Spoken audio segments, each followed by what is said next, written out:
안녕하세요. 하이랜드입니다. 도스토옙스키의 카라마조프가의 형제들 읽어보셨나요? 이 소설은 단순한 이야기 이상입니다. 철학적 논쟁, 신앙과 무신론, 선과 악, 그리고 살인사건까지 이 모든 것이 얽혀 인간 본성을 탐구하는 거대한 걸작입니다. 하지만 책이 너무 길고 어렵다, 등장인물도 많고 복잡해. 이런 이유로 읽기를 망설이는 분들도 많을 거예요. 그래서 오늘은 카라마조프가의 형제들의 핵심 이야기와 철학적 메시지를 하나의 흥미로운 스토리처럼 풀어드리겠습니다. 자, 이제 카라마조프 가문의 비극적인 이야기 속으로 들어가 볼까요?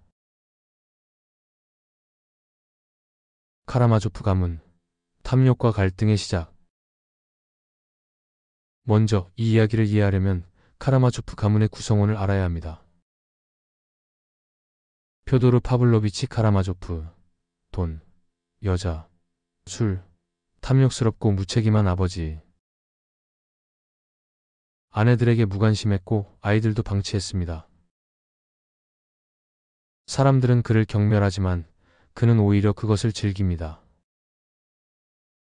돈을 움켜쥐고 권력을 휘두르는 것이 그의 유일한 즐거움입니다.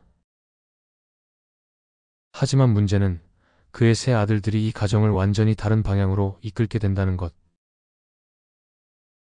장남 드미트리. 감정적이고 열정적인 성격. 아버지와 재산 문제로 갈등. 연인과 또 다른 여자 사이에서 고민. 결국 아버지를 죽일 수도 있는 가장 유력한 용의자로 몰림. 차남 이반. 지적이고 논리적인 철학자 타입. 신의 존재와 도덕성에 대해 끊임없이 고민. 무신론적 사상을 펼치지만 내면의 갈등이 극심함. 결국 자신도 모르게 아버지의 죽음에 관여하게 됨. 삼남 알료샤. 신앙심 깊고 사랑과 화해를 추구. 수도원에서 생활하며 평화를 지키려 하지만 결국 가족의 비극을 막지 못하고 모든 아픔을 지켜보게 됨. 그리고 마지막으로 이 이야기에 숨겨진 열쇠를 쥔 인물. 하인 스메르자코프. 표도르의 사생아로 추정됨. 겉으로는 병약하고 수동적이지만 사실은 교활하고 위험한 존재.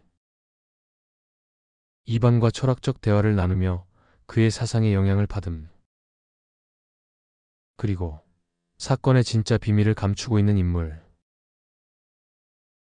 운명을 바꾼 밤. 아버지 살해 사건. 어느 날 밤, 표도르 카라마조프가 잔인하게 살해된 채 발견됩니다. 사람들은 곧바로 용의자를 지목합니다. 드미트리. 그가 아버지를 증오했고 돈을 노렸으며 살인을 저지를 동기가 충분합니다. 하지만 이 사건 정말 그렇게 단순할까요? 이반은 깊은 고민에 빠집니다. 스메르자코프는 그에게 의미심장한 말을 합니다. 사실 저는 오래전부터 이 사건을 예상했어요. 무슨 말이지? 당신이 말했잖아요. 신이 없다면 모든 것이 허용된다고. 저는 그 말을 곱씹어봤죠. 이반은 충격에 빠집니다. 그의 사상이 결국 살인의 정당화를 불러온 걸까요? 그는 직접적인 살인을 저지르지 않았지만 스메르자코프가 그를 이용한 것은 아닐까요? 그리고 이 모든 비극을 알료샤는 지켜볼 수밖에 없었습니다. 법정 공방. 진실은 무엇인가? 드미트리는 살인 혐의로 재판을 받습니다. 재판장에서 사람들은 감정을 쏟아냅니다. 그는 감정적이고 난폭한 인간이었어요. 그가 아버지를 죽이고 싶다고 외치는 걸 다들 들었습니다. 결국 유죄 판결이 내려집니다. 하지만 진짜 범인은 스메르자코프였습니다. 그는 진실을 밝히기도 전에 스스로 목숨을 끊어버립니다. 진실을 알고 있었던 이반은 정신적 충격을 받아 무너집니다.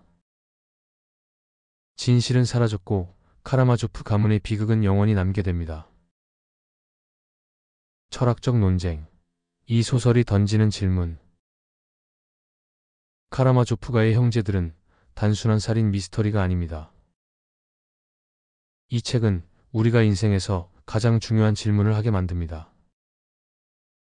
인간은 신 없이 도덕적일 수 있는가? 완전한 자유는 오히려 인간을 불행하게 만드는가? 사랑과 신뢰가 없는 세계는 얼마나 끔찍할까? 그리고 이 소설의 가장 유명한 장면, 대신문관 이야기에서 이반은 이렇게 말합니다. 사람들은 자유를 원하지만 결국은 누군가가 대신 결정해 주길 바란다. 그래서 교회가, 국가가, 지도자가 필요해진다. 이반의 주장은 지금 이 시대에도 여전히 유효한 질문입니다. 사람들은 정말 자유를 원할까요? 아니면 통제를 원할까요? 이 책을 읽어야 하는 이유. 카라마조프가의 형제들은 단순한 소설이 아닙니다. 이것은 삶과 인간 본성, 신과 도덕에 대한 철학적 탐구입니다. 이 책을 읽으면 인생을 바라보는 관점이 바뀝니다. 가장 인상 깊었던 장면이 있으신가요? 여러분은 자유와 도덕에 대해 어떻게 생각하시나요? 댓글로 여러분의 생각을 나눠주세요. 구독과 좋아요를 누르면 더 흥미로운 문학 콘텐츠를 만나보실 수 있습니다. 시청해주셔서 감사합니다.